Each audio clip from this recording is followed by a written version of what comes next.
Greater Noida में एक दुखद घटना ने पूरे भारत को झकझोर कर रख दिया। दहेज के लिए आखिर कब तक इतनी बलि दी जाती रहेगी। ग्रेटर नोएडा में दहेज के कारण जिंदा जलाई गई निकी।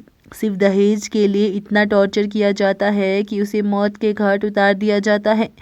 निकी की शादी दिसंबर 2016 को सिरसा गांव में हुई थी। जिस घर में शादी हुई थी वही घर उसके लिए अग्निकुंड साबित हो गया। निकी को दहेज में स्कॉर्पियो और बहुत सारा दहेज दिया गया था, लेकिन फिर भी विपिन और उसकी मां का पेट नहीं भरा। 11 फरवरी को भी निकी को बुरी तरह मारा गया था। जब निकी का बेटा हुआ था तब निकी के घर वालों ने सोने की चेन और एक मोटरसाइकिल दी थी। पता नहीं विपिन और उसकी मां को और क्या ही चाहिए था। 21 अगस्त को निकी की हत्या कर दी गई। वे निकी से 35 लाख का दहेज मांग रहे थे। निकी को बुरी तरह पीटने का वीडियो भी वायरल हो रहा है। विपिन और उसकी मां पर निकी पर पेट्रोल डालने का आरोप लगा है।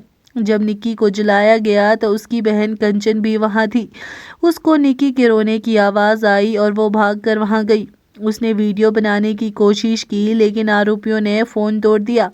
कंचन आग बुझाने की कोशिश कर रही थी। निकी को जल्द ही अस्पताल ले जाया गया, वहां से दिल्ली ट्रांसफर किया गया, लेकिन निकी की मौत हो गई। विपिन पर दूसरी लड़की के साथ संबंध के भी आरोप लगे हैं। विपिन को गिरफ्तार कर लिया गया है और उस पर पूछताछ चल रही है।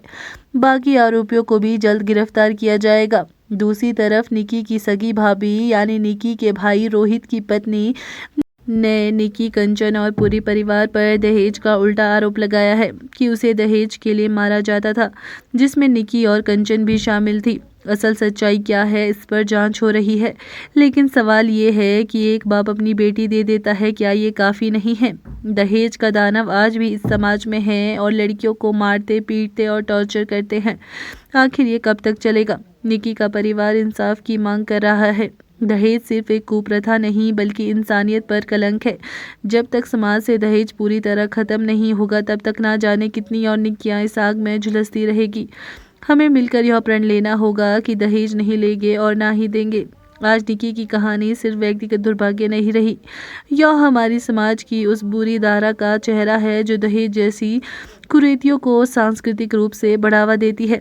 लेकिन अगर हम उस आग से सीख ले सके, न्याय की आवाज़ उठाए और बदलाव की राह खोजे, तब शायद निकी की कहानी सिर्फ दास्तां नहीं होगी बल्कि प्रेरणा बन जाएगी। क्या आप भी चाहते हो कि ऐसी और सच्ची कहानियाँ सदियों की सामाजिक बेइंतेमाली पर आवाज़ बनकर उभरे? अगर हाँ तो हमारे चैनल को अभी सब्सक्राइब करें और इस आवाज़ को फैलाएं।